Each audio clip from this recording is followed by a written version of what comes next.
India mix news channel प्रेरणा दर्पण साहित्यिक एवं सांस्कृतिक मंच के सौजन्य से प्रस्तुत यह कार्यक्रम में उपस्थित सभी दर्शकों, श्रोताओं, हिंदी के सुधी पाठकों को डॉक्टर राकेश कुमार तिवारी की तरफ से स्वागत, वंदन एवं अभिनंदन है। आज हमारा विषय है उपन्यास सम्राट मुंशी प्रेमचंद।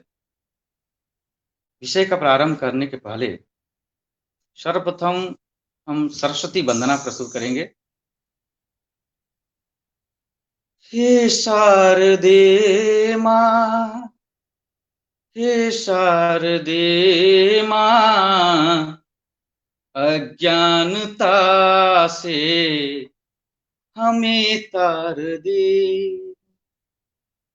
हे शारदे माँ, हे शारदे माँ, अज्ञानता से हमें तार दे माँ। तू स्वर की देवी, संगीत तुझ से, हर शब्द तेरा है, हर गीत तुझ से। हम हैं अकेले, हम हैं अधूरे, तेरी शरण हमें प्यार दे माँ। हे शारदे माँ, हे शारदे माँ, अज्ञानता से हमें तार दे। मुनियों ने समझी, गुनियों ने जानी, वेदों की भाषा, पुराणों की वाणी। हम भी तो समझे, हम भी तो जाने, विद्या का हमको अधिकार दे माँ। हे शारदे माँ, हे शारदे माँ, अज्ञानता से हमें तार दे माँ। तू श्वेत वाणी कमल पे विराजे, हाथों में बीड़ा, मुकुट सिर पे साजे। अज्ञानता के मिटा दे अंधेरे, उजालों का हमको संसार दे माँ। हे शारदे माँ, हे शारदे माँ, अज्ञानता से हमें तार दे। अब हम उपन्यास सम्राट मुंशी प्रेमचंद की प्रथम जीवनी प्रस्तुत करेंगे, उनके उपन्यासों की समीक्षा प्रस्तुत करेंगे, साथ साथ उनकी अन्य विधाओं जैसे कहानी, नाटक, निबंध के बारे में जो उनका योगदान है उसका बहुत संक्षिप्त में चर्चा करेंगे। तो सर्वप्रथम हम मुंशी प्रेमचंद के जीवन परिचय को प्रस्तुत करते हैं। मुंशी प्रेमचंद का जन्म 31 जुलाई 1880 ईस्वी को उत्तर प्रदेश के वाराणसी में लमही नामक ग्राम में हुआ था। इनके पिता मुंशी अजायब राय श्रीवास्तव थे। मुंशी प्रेमचंद का जन्म जो है वो कायस्थ परिवार में हुआ था और इनकी माता का नाम आनंदी देवी था। इनका विवाह जो है बाल विधवा शिवरानी देवी से हुआ था। शिवरानी देवी भी प्रख्यात कथाकार भी रही हैं। उनकी सबसे प्रसिद्ध रचना है प्रेमचंद घर में, जो कि मुंशी प्रेमचंद की जीवनी है। उनके 3 बच्चे हैं, अमृत राय, श्रीपत राय और कमला राय। अमृत राय खुद हिंदी साहित्य के बहुत बड़े जीवनीकार हुए हैं, उपन्यास भी उन्होंने कई लिखे हैं, जिसमें से कलम का सिपाही जो मुंशी प्रेमचंद के ऊपर लिखा गया, प्रेमचंद की जीवनी उनकी बहुत प्रसिद्ध है। मुंशी प्रेमचंद का जो वास्तविक नाम था वो धनपत राय था, धनपत राय श्रीवास्तव, जो उनके पिता ने यह नाम दिया था। उनके पिताजी द्वारा दिया हुआ नाम धनपत राय श्रीवास्तव था। लेकिन प्रेमचंद प्रारंभ में उर्दू में लेखन करते थे, और उर्दू में लेखन वो नवाब राय नाम से करते थे, और नवाब राय नाम मुंशी प्रेमचंद को उनके ताऊ ने दिया था। उनका जो तीसरा नाम बहुचर्चित जो है, जिस नाम से वो अमर है साहित्य के इतिहास में, वो है प्रेमचंद नाम। यह नाम उर्दू के लेखक दया नारायण निगम ने दिया था। उर्दू के प्रख्यात लेखक दया नारायण निगम के द्वारा इन्हें मुंशी प्रेमचंद नाम दिया गया था। और इनको जो आज हमारा जो शीर्षक है उपन्यास सम्राट मुंशी प्रेमचंद, इन्हें उपन्यास सम्राट किसने कहा था? तो बांग्ला साहित्य के विख्यात उपन्यास लेखक शरत चंद्र चट्टोपाध्याय ने मुंशी प्रेमचंद को उपन्यास सम्राट कहा था। अब प्रश्न यह आता है कि मुंशी प्रेमचंद की प्रथम रचना कौन थी? चाहे हिंदी में निबंध का क्षेत्र हो या कहानी का क्षेत्र हो, उसमें जो उन्होंने जो भी रचनाएं लिखी, उसमें सबसे पहली रचना कौन थी? तो इस संबंध में जो विवरण हमें प्राप्त होता है कि 1 मई 1903 ईस्वी को प्रेमचंद की प्रथम रचना ओलिवर क्रॉमवेल उर्दू साप्ताहिक पत्र आवाज ए खल्क नाम से प्रकाशित हुआ, और इनकी प्रथम कहानी कौन थी? दुनिया का सबसे अनमोल रत्न, यह माना जाता है जब उनकी सबसे प्रथम कहानी थी, जो जमाना में एक पत्रिका थी, जमाना पत्रिका, यह कानपुर से प्रकाशित होती थी, उर्दू पत्रिका थी। इसमें उनकी प्रथम कहानी अनमोल रत्न प्रकाशित हुई थी, लेकिन यह रचना उर्दू में थी। अब मुंशी प्रेमचंद का प्रथम उपन्यास कौन सा था? तो मुंशी प्रेमचंद का प्रथम उपन्यास माना जाता है देवस्थान रहस्य।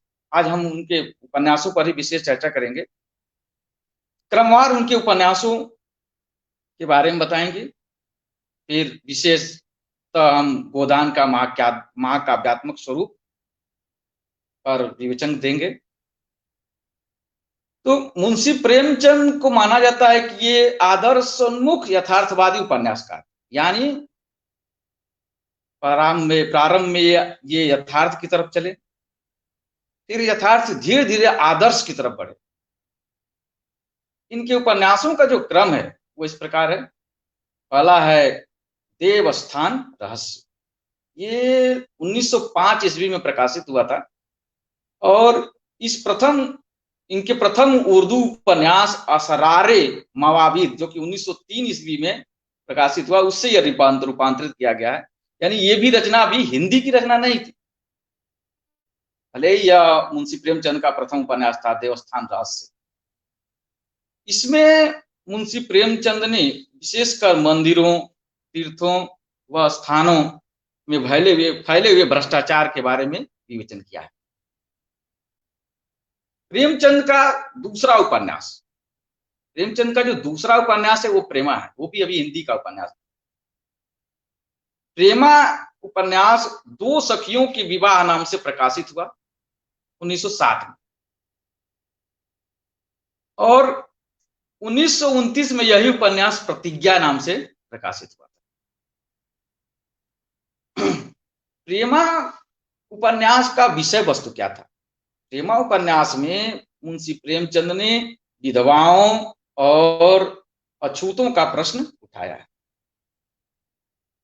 तीसरा उनका उपन्यास है रूठी रानी, जो कि इनका एकमात्र ऐतिहासिक उपन्यास माना जाता है मुंशी प्रेमचंद का। नहीं तो ज्यादातर उनके उपन्यास सामाजिक हैं, जो सामाजिक समस्या पर लिखे गए हैं, जैसे अनमेल विवाह है, जातिवाद की समस्या है, दहेज प्रथा है, स्त्री की विशेष समस्या का चित्रण है, कृषक जीवन का चित्रण है। लेकिन यह उनका उपन्यास एकमात्र ऐसा उपन्यास है जिसका आधार ऐतिहासिक स्वरूप है। और यह ऐतिहासिक स्वरूप क्या है? 1907 में प्रकाशित इस रूठी रानी उपन्यास में मारवाड़ के राजा मालदेव, राजस्थान में मारवाड़ क्षेत्र जो आता है, वहां के राजा मालदेव और उनकी रूठी रानी इमादे, उनकी पत्नी का नाम इमादे था, उस कहानी को इसमें दर्शाया गया है। इसमें साथ साथ तत्कालीन परिस्थितियों में जो राजपूतों में फूट की जो दिखती थी, सामंतवाद जो दिखता था, जीवन और रंगरेलियां उनके बीच जो थी, यानी वो देश प्रेम कम अन्य चीजों में ज्यादा व्यस्त रहते थे, उस चीज का चित्रण रूठी रानी में मुंशी प्रेमचंद ने किया है। मुंशी प्रेमचंद का चौथा उपन्यास ये 1918 ईस्वी में प्रकाशित हुआ था। प्रेमचंद का चौथा उपन्यास ये उनके उर्दू उपन्यास बाजारे हुस्न से रूपांतरित हुआ। प्रेमचंद का जो उर्दू उपन्यास था बाजारे हुस्न, उससे ये रूपांतरित हुआ था। 1918 ईस्वी की रचना है और ये माना जाता है कि यह मुंशी प्रेमचंद की पहली प्रौढ़ रचना है।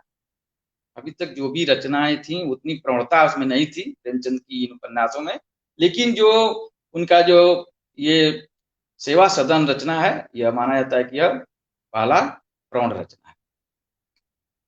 अब मुंशी प्रेमचंद की अगली रचना है वरदान। हाँ, मुंशी प्रेमचंद ने जो सेवा सदन ग्रंथ लिखा है, उस ग्रंथ में समस्या क्या थी?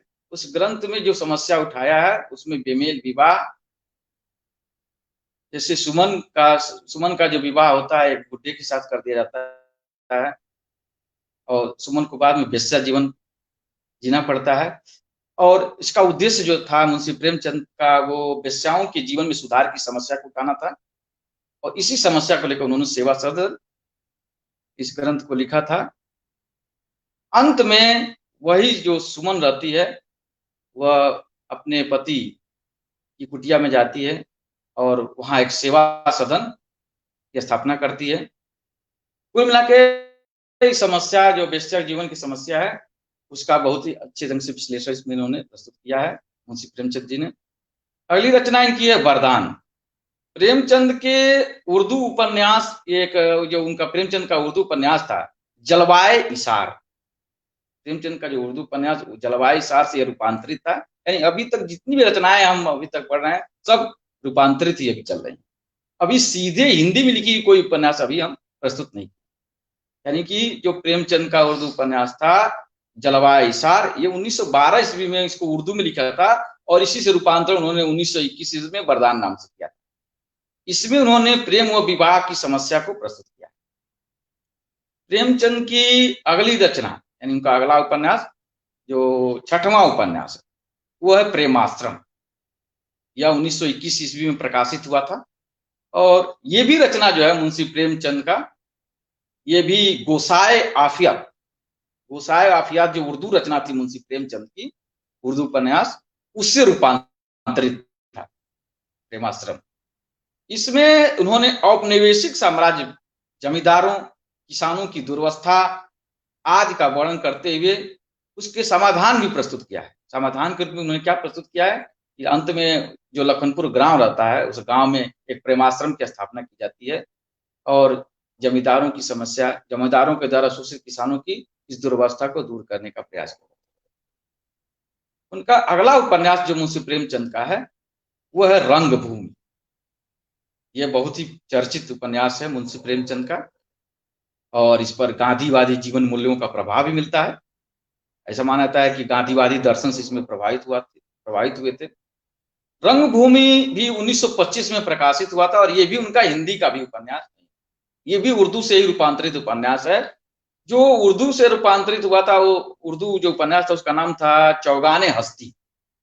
चौगाने हस्ती से ये रूपांतरित हुआ 1925 से। यह जो उनका उपन्यास है वो मुख्यतः चरित्र प्रधान उपन्यास है जो गांधीवादी दर्शन पर आधारित है। और वो गांधीवादी दर्शन किसमें पाया जाता है? सूरदास नाम के जो उसमें चरित्र चित्रण है, जो चरित्र प्रधान है, वो जो उसका मुख्य पात्र है वो है सूरदास, जिसको माना जाता है कि वह गांधीवादी दर्शन से प्रभावित पात्र है।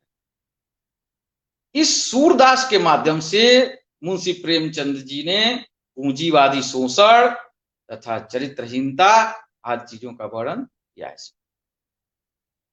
प्रेमचंद का अगला उपन्यास है कायाकल्प।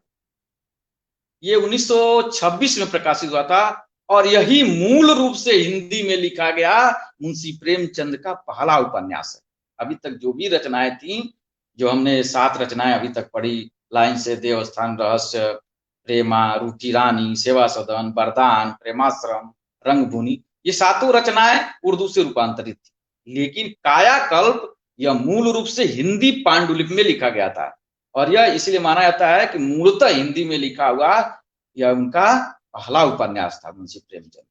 और यह रचना 1926 ईस्वी में प्रकाशित हुई थी। इस उपन्यास का विषय था जगदीशपुर की रानी देवप्रिया के बारे में उसकी विलास चेष्टाएं और उसके पुनर्जन्म तथा प्रेम का चित्रण इसमें मुख्य विषय। इनका अगला उपन्यास अर्थात नवा उपन्यास था निर्मला।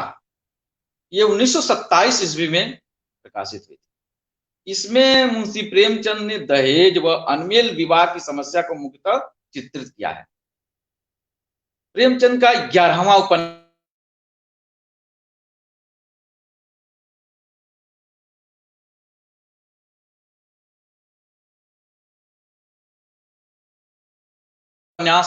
छूट जा रहा है। मुंशी प्रेमचंद का तकनीकी समस्या से कुछ देर तक वीडियो कट गया था। मुंशी प्रेमचंद का 10वां उपन्यास गबन, ये भी बहुत चर्चित है। गबन और गोदान उनके चर्चित उपन्यास माने जाते हैं मुंशी प्रेमचंद जी के। ये 1931 ईस्वी में प्रकाशित हुआ था। और यह उनके जो एक उर्दू उपन्यास है वो किसना नाम से एक उर्दू उपन्यास उन्होंने 1907 ईस्वी में प्रकाशित किया था, उससे ये रूपांतरित माना जाता है। इसमें उन्होंने मध्यम वर्गीय जीवन की जो असंगति है उसका चित्रण किया है। मुंशी प्रेमचंद का 11वां उपन्यास है कर्मभूमि। यह 1936 ईस्वी में प्रकाशित हुआ था। कर्मभूमि 1932 में प्रकाशित हुआ था। गोदान 1936 में प्रकाशित हुआ। कर्मभूमि उपन्यास में जो विषय उन्होंने दिया है वो है हिंदू मुस्लिम एकता का विषय, अछूतोद्धार, किसान समस्या। ये 3 मुख्य समस्याओं का उन्होंने इसमें विवरण दिया है प्रेमचंद। और उनका जो सबसे प्रसिद्ध मुंशी प्रेमचंद की सबसे अमर कृति, सिर्फ मुंशी प्रेमचंद का ही नहीं, संपूर्ण उपन्यास साहित्य का सर्वश्रेष्ठ ग्रंथ यदि कहा जाए तो गोदान, जो कृषक जीवन की महागाथा भी कहा जाता है। यह 1936 ईस्वी में प्रकाशित हुई थी ये रचना। इसे कृषक संस्कृति का महाकाव्य कहा जाता है। इसमें अवध के बेलारी गांव का होरी नामक एक किसान की करुण गाथा प्रस्तुत की गई है। जो इसमें शहरीपन का जो संस्कृति दिखाया गया वो ओंकारनाथ के द्वारा दिखाया गया। मेहता, मालती, और ये जो मेहता और मालती जो है ये शहरी और ग्रामीण संस्कृति को, कथा को, उपन्यास को जोड़ते हुए चलते हैं। और इसमें सेमरी गांव का जो जमींदार है राय साहब अमरपाल सिंह के नाम से बहुत प्रसिद्ध रहता है इसमें, वो जो है ग्रामीण संस्कृति जो बेलारी गांव है और शहरी संस्कृति दोनों को जोड़ने का काम करता है। और मुंशी प्रेमचंद का जो अंतिम उपन्यास है, मुंशी प्रेमचंद का अंतिम उपन्यास वो मंगल सूत्र माना जाता है। वैसे तो यह प्रकाशित नहीं हुआ, और यह मुंशी प्रेमचंद का मंगल सूत्र उपन्यास 1936 ईस्वी में लिखे थे। तो इसका प्रकाशन माना जाता है कि अपूर्ण रचना है और देव कुमार के द्वारा स्वयं की जीवन गाथा इन्होंने प्रस्तुत की है। इस अपूर्ण रचना का माना था कि प्रकाशन 1948 में हुआ था उनकी मृत्यु के बाद। 36 में मुंशी प्रेमचंद की मृत्यु हो गई थी। 8 अक्टूबर 1936 ईस्वी को वाराणसी में मुंशी प्रेमचंद की मृत्यु हुई थी। अब चूंकि मेरा विषय जो है वो गोदान उपन्यास है, और गोदान उपन्यास के बारे में थोड़ा हम विशद विवेचन प्रस्तुत करना चाहते हैं कि गोदान उपन्यास का मूल कथ्य क्या था। क्योंकि 1936 में प्रकाशित यह जो रचना है गोदान, यह मूलतः कृषक समस्या पर लिखा है। और ये इस उपन्यास कला का इसे चरमोत्कर्ष बिंदु भी माना जाता है। इसमें एक साथ ग्रामीण और नगरीय संस्कृति की 2 कथाएं एक साथ चलती हैं। जमींदार राय पाल सिंह दोनों कथाओं को जोड़ता है।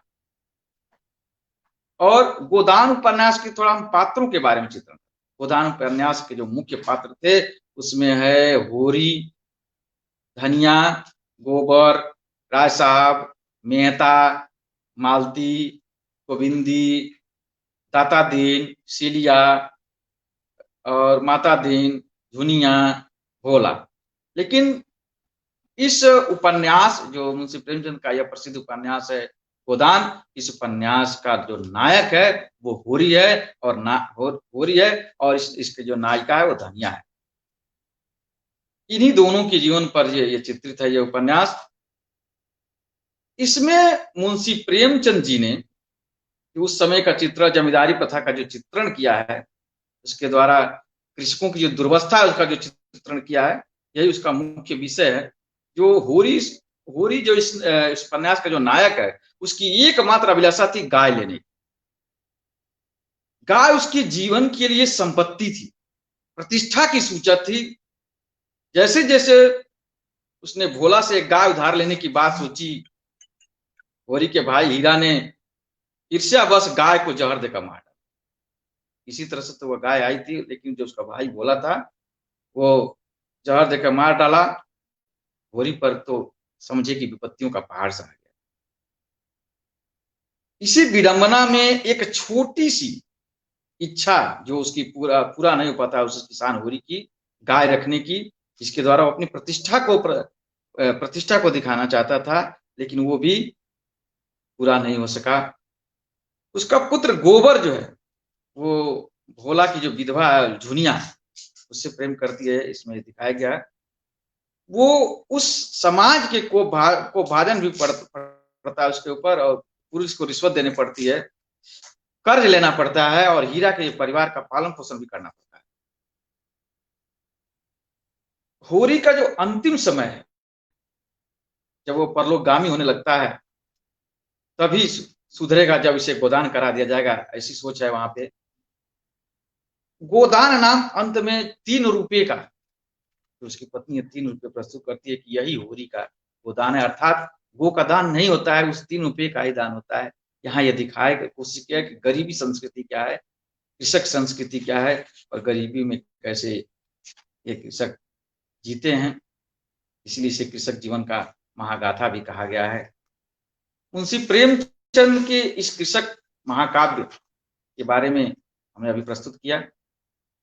अब थोड़ा सा उसके औपन्यासिक औदत्त के बारे में हम चर्चा करेंगे कि डॉक्टर गोपाल राय ने जो मुंशी प्रेमचंद की इस उपन्यास की जो समीक्षा प्रस्तुत की थी, उसके अनुसार जो गोदान जो है वो ग्राम जीवन और कृषि संस्कृति की संपूर्णता में प्रस्तुत करने वाला अद्भुत उपन्यास। इसके अनुसार जो डॉक्टर गोपाल राय जो उपन्यासों के समीक्षक हैं, उन्होंने ऐसा लिखा है कि गोदान जो है वो ग्राम जीवन तथा कृषि संस्कृति की संपूर्णता में प्रस्तुत करने वाला अद्भुत उपन्यास, और इसे ग्राम जीवन और कृषि संस्कृति का महाकाव्य भी कहा जाता है।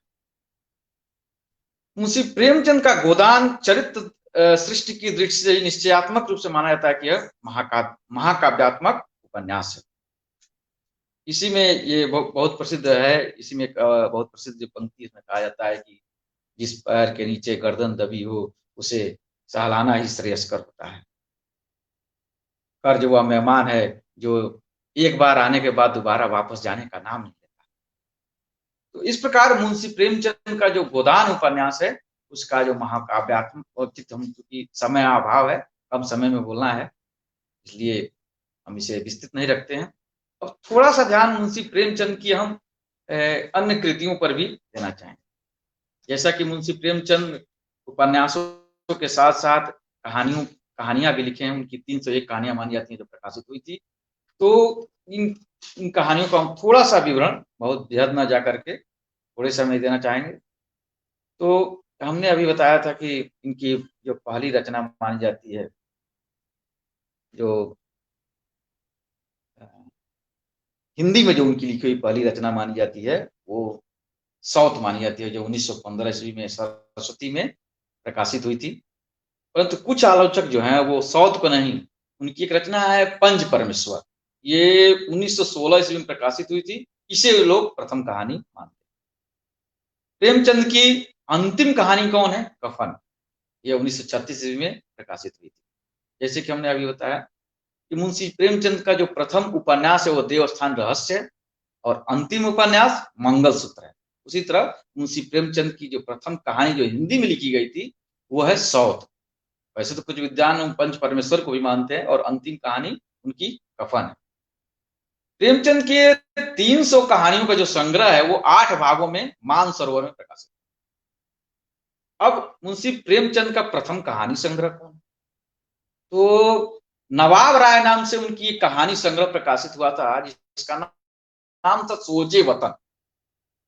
क्रांतिकारी विचारधारा से प्रभावित इसमें कहानियां प्रकाशित होती थी और ये कहानियां जमाना में प्रकाशित होती, यानी जो इनका कहानी संग्रह था सोजे वतन वो जमाना में प्रकाशित हुआ था 1908 में। और ये जमाना जो उर्दू प्रकाशन था मुख्यतः, ये प्रकाशित, इसका प्रकाशन स्थल था कानपुर, उत्तर प्रदेश का कानपुर स्थल।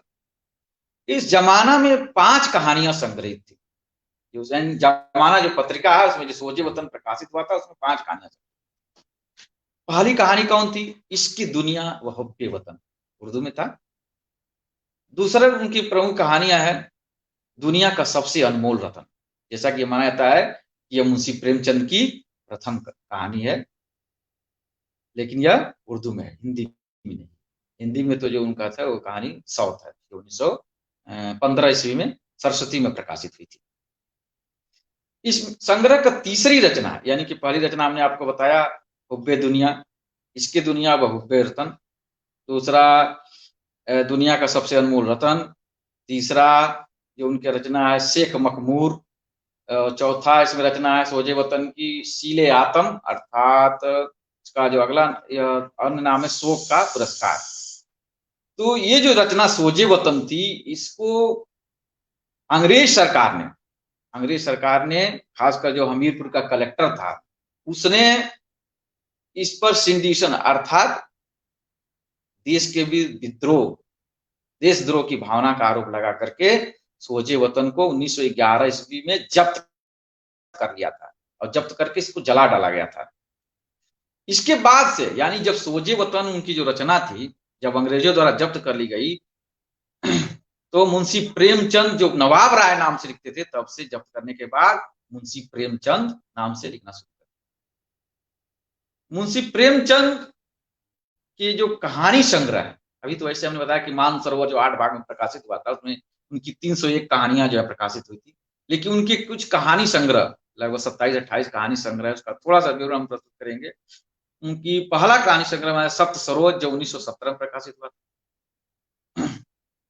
दूसरा है नवनिधि 1917 में प्रकाशित हुआ। तीसरा है प्रेम पूर्णिमा, ये भी 1918 में प्रकाशित हुआ। नमक का दरोगा जो उनकी बहुचर्चित कहानी संग्रह है, 1921 में प्रकाशित हुआ था। प्रेम पचीसी 1923 में प्रकाशित हुआ। प्रेम प्रसून ये 1924 ईस्वी में प्रकाशित हुआ था। बैंक का दीवाला इस नाम से 1924 में इनकी कहानी संग्रह प्रकाशित हुआ था। उनकी जो अगली रचना है प्रेम द्वादशी, ये 1926 ईस्वी में प्रकाशित हुआ। प्रेम प्रतिमा ये भी 1926 में। प्रेम प्रमोद ये भी 1926 में। अगली रचना शांति 1927 में। प्रेम तीर्थ 1929 में। प्रेम चतुर्थी 1929 में। प्रेम प्रतिज्ञा 1929 में। अब अग्नि समाधि ये भी उनकी बहुत चर्चित कहानी संग्रह रही है, 1929 में प्रकाशित हुआ था। गल्प रत्न 1929 में। सप्त सुमन 1930 में। प्रेम कुंज 1930 में। प्रेम पंचमी 1930 में प्रकाशित हुआ था। पंच प्रसून 1934 में प्रकाशित हुआ। कफन व शेष कहानियां ये 1937 में प्रकाशित थी। और उनकी बहुत प्रसिद्ध रचना प्रेरणा कहानी, यह उत्तर प्रदेश टीजीटी परीक्षा में पूछा भी गया था कि प्रेरणा कहानी के लेखक कौन है। तो प्रेरणा कहानी संग्रह जो है 1932 ईस्वी में प्रकाशित किया गया था। समर यात्रा, थोड़ा सा हम ये भी ध्यान देना चाहेंगे कि समर यात्रा उनकी जो रचना है वो भी अंग्रेजों द्वारा जब्त कर ली गई थी और ये 1932 ईस्वी में प्रकाशित हुआ। अगली उनकी नवजीवन। अब उनकी कहानियों के बारे में हम थोड़ा सा विवरण देंगे। पहली रचना हमारे 1915 में सौत, उसके बाद पंच परमेश्वर 1916। इसमें पंच परमेश्वर बहुत प्रसिद्ध कहानी है। इसमें जुम्मन शेख का विवरण है, अलगू चौधरी है और इसमें मुख्यतः मनोवैज्ञानिक विचारधारा पर आधारित ये कहानी है और गांधीवादी दर्शन पे इसमें जो है दिखाया गया है। ये भी माना जाता है कि गांधीवादी विश्वास जो हृदय परिवर्तन होता है, जो पंचायत का जो प्रमुख रहते हैं मुखिया जी, उसको विशेषता इसमें दर्शाया गया है पंच परमेश्वर कहानी। अगला उनकी बड़े घर की बेटी मान्यता 1916 में प्रकाशित हुआ।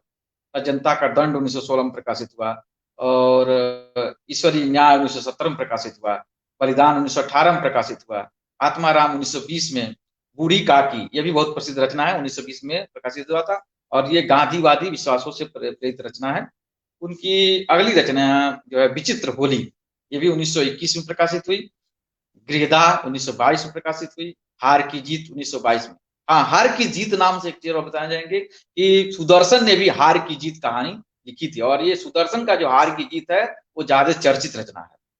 तो हार की जीत मुंशी प्रेमचंद ने 1922 में लिखी थी, और सुदर्शन ने भी इस कहानी को लिखा है, हार की जीत नाम से ही लिखा है। उनकी अगली रचना है मुंशी प्रेमचंद की परीक्षा 1923 में। सवा शेर गेहूं 1924 में। शतरंज के खिलाड़ी 1925 में। शतरंज के खिलाड़ी जो रचना है 1925, इसका जो विषय है यह 1857 की क्रांति के समय में जो वाजिद अली शाह, जो अवध का नवाब था, नवाबी जो ठाट बाट है उसका विवरण इसमें दिया गया है शतरंज के खिलाड़ी में। इसके जो पात्र हैं मिर्जा, सजाद अली, मीर, बेगम। और कुल मिला के माना जाता है कि जो शतरंज के खिलाड़ी उनकी जो रचना है वो मनोवैज्ञानिक भावभूमि पर लिखी गई है। उनकी अगली रचना मानी जाती है माता कैदे 1925। अगली कजाकी 1926। सुजान भगत, ये भी बहुत प्रसिद्ध रचना है। 1927 ईस्वी में ये प्रकाशित हुई थी। सुजान महतो बुला को बोला आदि का इसमें चित्रण हमें मिलता है। इस्तीफा, ये भी चर्चित है 1928 ईस्वी में। अलगोजा 1929 में। ये भी गांधीवादी विश्वास से प्रेरित है, जो उनकी रचना अलगोजा कहानी है गांधीवादी विश्वासों से प्रेरित है। उनकी अगली रचना मानी थी पूस की रात। पूस की रात रचना बहुत प्रसिद्ध है, अंग्रेजी में इसको हम लोग पढ़े भी हैं, on A winters night. On A winters night नाम से ये यूपी बोर्ड की सिलेबस में रखा गया है अंग्रेजी में। लेकिन इसमें हिंदी में इन्होंने पूस की रात नाम से मुंशी प्रेमचंद ने प्रकाशित कराया था इस कहानी को। इसमें जो है हल्कू है, मुन्नी है, जबरा कुत्ता है, उसी पर लिखी कहानी। खासकर गरीब किसानों के बारे में चित्रण है इसमें, और ये 1930 ईस्वी में प्रकाशित हुआ था। उनकी अगली रचना तावान, ये 1931 में प्रकाशित हुई थी। ठाकुर का कुआं, ये भी 1932 में, जो है जंगी है, ठाकुर है। एक अगली रचना है बेटों वाली विधवा, जो 1932 में प्रकाशित हुई थी। ईदगाह है, ये 1933 में प्रकाशित हुई। ये भी बहुत चर्चित रचना है, और ये बेसिक शिक्षा परिषद की सिलेबस में है हिंदी में मंजरी के तहत। अगला रचना है ईदगाह में जो है हामिद है, अमीना है, सम्मी है, मोहसिन है, महमूद है। इसमें कुल मिला के हामिद के बाल मनोविज्ञान का चित्रण किया गया। हामिद जो है अपनी दादी के लिए जो चिमटा खरीद के लाता है, उसकी जो कहानियां दी गई हैं कि उसके पास 3 ही रुपए रहता है, वो भी वो पूरा पैसा अपनी दादी, सोचता है कि मेरी दादी का हाथ जल जाता है बार बार रोटी सेकने से, और इसलिए उसके लिए चिमटा खरीद के लाता है। और सब बच्चे अच्छी अच्छी चीजें खरीदते हैं, लेकिन वो है वो अपनी दादी के लिए चिमटा खरीद के लाता है। उनकी अगली रचना है वो है नशा। नशा का प्रकाशन 1934 ईस्वी में हुआ था। अगली रचना में था बड़े भाई साहब, ये भी प्रसिद्ध रचना है, 1934 में प्रकाशित हुआ था। वर्णात्मक शैली की ये कहानी मानी जाती है। और अगला है कफन, बहुत प्रसिद्ध है, इस पर माध्यमिक शिक्षा चयन बोर्ड पर कई बार प्रश्न भी पूछे गए हैं। 1936 ईस्वी में इसके जो प्रमुख पात्र हैं घीसू और माधव। बुधिया है, भूख और गरीबी को इसमें दिखाया गया है। इसमें दिखाया गया कि घीसू और माधव जो है वो कफन के पैसे से शराब खरीद लेते हैं और पूरी खरीद कर खाते हैं, क्योंकि इसमें मुख्यतः उनकी गरीबी है, उनके पास खाने पीने के लिए तक पैसा नहीं रहता है, कफन का पैसा खा जाते हैं। कुल मिलाकर इसका जो मुख्य उद्देश्य है गरीबी का ही चित्रण है, कफन जो कहानी है। उनकी अगली है कहानी मुक्ति मार्ग, ये 1924 ईस्वी में प्रकाशित हुई थी, और ये माना जाता है कि ये मनोवैज्ञानिक कहानी है। अगले मुक्तिदान 1924, रहमान का चित्र इसमें किया गया है। सौभाग्य के कीड़े, दो सखियां, समर यात्रा, पत्नी के प्रति, सदगति, ये बहुत उनके प्रसिद्ध कहानियां हैं। सदगति में दुखी चमार जो है वो मुख्य पात्र है, और झुरिया, घासीराम, ये सब मुख्य पात्र हैं। और खासकर सदगति में दलित समस्या को मुंशी प्रेमचंद जी ने उठाया। दो बैलों की कथा, ये आप सब बहुत चर्चित है, अधिकतर पाठक इसे पढ़े होंगे। दो बैलों की कथा 1931 ईस्वी में, इसमें जो है हीरा और मोती दो बैल आते हैं, उन्हीं की कहानी इसमें की गई है। उसमें एक और पात्र झुर्री भी है। होली का उपहार, मोटेराम जी शास्त्री। मोटेराम जी शास्त्री ये उनकी डायरी से लिखी गई कहानी है, ये भी चर्चित है। मंत्र, ये भी पहले उत्तर प्रदेश माध्यमिक शिक्षा के सिलेबस में था। मंत्र कहानी मुंशी प्रेमचंद की 1928 में प्रकाशित हुई थी। और इसका जो मुख्य पात्र है कैलाश है, डॉक्टर चड्ढा है। इसमें कैलाश जो है वो सांप का विष होकर झाड़ने वाला, जो सांप काटने को झाड़ता है। डॉक्टर चड्ढा जो है वो बैडमिंटन खेलते रहते हैं, लेकिन उसके बच्चे को बचाते नहीं है, कहते हैं कि मेरे पास समय नहीं है। लेकिन वही जो क्या कहलाता है, जो कैलाश है, उस कहानी का जो मुख्य पात्र है, डॉक्टर चड्ढा के बच्चे को जब सांप काट लेता है तो जाता है धीरे से झाड़ करके ठीक करके चला आता है। कुल मिलाकर के इसमें भी गांधीवादी विश्वासों को ही दिखाया गया है, और ये दिखाया गया है कि गरीब हर हाल में त्याग करने को तैयार रहता है। अगला है उनकी प्रसिद्ध रचना गुल्ली डंडा 1933, दूध का दाम 1934, रियायत का दीवान 1934, नमक का दरोगा 1921। इसमें नमक का दरोगा में बंसीधर और अलौकिद्दीन है, जिसमें वो कहते हैं कि वेतन तो है वो चांदनी के चांद के समान है, कब आता है कब चला जाता है उससे पता नहीं। इसलिए इसमें कुल मिला के घूसखोरी की समस्या को जो है नमक के दारोगा में दिखाया गया है। शांति 1921, रामलीला, ये वर्णनात्मक शैली की इनकी प्रसिद्ध कहानी है। विद्रोह, ये भी वर्णनात्मक शैली में लिखी गई कहानी है। और ढापोर संख, ये भी उनकी प्रसिद्ध कहानी है वर्णनात्मक शैली में। अगली रचना उनकी है जादू, ये संवादात्मक शैली की प्रसिद्ध कहानी मानी जाती है। कानूनी कुमार, ये भी उनकी प्रसिद्ध रचना है, और इसको भी मुंशी प्रेमचंद ने संवादात्मक शैली में लिखा है। अगली रचना है कुत्ते की कहानी, ये भी उनकी प्रसिद्ध कहानी है, ये कथात्मक शैली में लिखा गया है। मुक्तिपथ, महातीर्थ, आहुति, मनोवृत्ति, कुसुम, और एक रचना उनकी तगादा। तगादा ये प्रसिद्ध रचना है। घर कहाँ है हुजूर, जहां पड़ा रहा हूं वही तो घर है। अर्थात उसके पास रहने के लिए घर तक नहीं रहता है, और उसका चित्रण, गरीबी का चित्रण ही इसका मुख्य विषय है। रानी सारंधा, आभूषण, प्रायश्चित, कामना तरु, मंदिर मस्जिद, घास वाली, सत्याग्रह, लांछन, सत्ती, लैला, डिग्री के रुपए, बांका गुमान, दफ्तरी, अग्नि समाज, ये उनकी प्रसिद्ध कहानियां रही। प्रेमचंद ने कहानियों का मुख्य विषय जो है मनोवैज्ञानिक कहानियों का ही मुख्यतः लिखा है। इसके अलावा मुंशी प्रेमचंद के जो एक निबंध संग्रह भी प्रकाशित हुआ था, कुछ विचार, ये उनके मरणोपरांत प्रकाशित हुआ 1939 ईस्वी में। यह निबंध संग्रह प्रकाशित हुआ था, कुछ विचार, 1939 ईस्वी। और उनका जो निबंध है सिरोरेखा क्यों हटानी चाहिए, रोमारोला की कला, समाचार पत्रों के मुक्तखोर पाठक, आदि आदि। उन्होंने उनकी कुछ अद्भुत रचनाएं भी है, खास करके टालस्टाय की कहानियों की उन्होंने रचना की थी 1923 ईस्वी में। और फ्रांस के जो प्रसिद्ध उपन्यासकार थे अनातोले, और अनातोले की रचना जो थी, उस रचना का नाम था थॉमस। हाँ, थॉमस से उन्होंने जो मुंशी प्रेमचंद ने अहंकार नाम से प्रकाशन किया 1923 ईस्वी। उनकी अगली रचना है हड़ताल। मुंशी प्रेमचंद की अगली कृति जो मानी जाती है, ये भी अनुदित रचना मानी जाती है, 1930 ईस्वी में प्रकाशित हुई थी। और ये गाल्सवर्दी स्ट्राइक से अनुदित मानी जाती है। और उनकी एक अगली रचना है चांदी की डिबिया, प्रकाशित हुई थी। और ये भी गाल्सवर्दी के ही नाटक द सिल्वर बॉक्स नाम से है, उसी से अनुदित रचना मानी जाती है। और गाल्सवर्दी की एक और रचना है, नाटक जो है उसका नाम है जस्टिस। हाँ, जस्टिस, ये उन्होंने मुंशी प्रेमचंद जी ने न्याय नाम से 1931 ईस्वी में प्रकाशित किया था। उनकी एक और रचना है सृष्टि का आरंभ, ये बहुत कम लोग जानते हैं। सृष्टि की आरंभ जो है बहुत ही प्रसिद्ध उनकी अनुदित रचना मानी जाती है। और ये जॉर्ज बर्नार्ड शॉ का एक नाटक है, जॉर्ज बर्नार्ड शॉ का नाटक, उससे अनुदित किया गया है। जो जॉर्ज बर्नार्ड शॉ का जो नाटक है, उसका नाम था बैक टू मैथ्यूज, उसी से अनुदित रचना मानी जाती है सृष्टि का आरंभ मुंशी प्रेमचंद। और जॉर्ज इलियट का एक उपन्यास था, उसका नाम था साइलस मॉर। ये इससे जो है सदासुख नाम से इन्होंने प्रकाशित किया था। साइलस मॉर की जो रचना इलियट ने 1867 में की थी, इसी से मुंशी प्रेमचंद ने हिंदी में अनुवाद किया था सदासुख नाम से, जो 1920 ईस्वी में प्रकाशित हुई थी। और उनकी अगली रचना है फसाना आजाद का हिंदी अर्थ। फसाना आजाद एक उर्दू रचना थे, उससे उन्होंने हिंदी रूपांतरण किया 2 भाग में, आजाद कथा, तो 1927 में प्रकाशित हुई थी। और मुंशी प्रेमचंद की तीन नाटक भी प्रसिद्ध हैं। वो है पहले उनके जो नाटक माना जाता है संग्राम, ये 1923 ईस्वी में प्रकाशित हुआ था। उनका दूसरा नाटक है करबला, 1924 ईस्वी में। ये मुस्लिम संस्कृति का इसमें चित्रण है करबला में। और और उनका आखिरी नाटक जो तीसरा नाटक माना जाता है प्रेम की बेटी, ये 1925 ईस्वी में प्रकाशित हुआ था।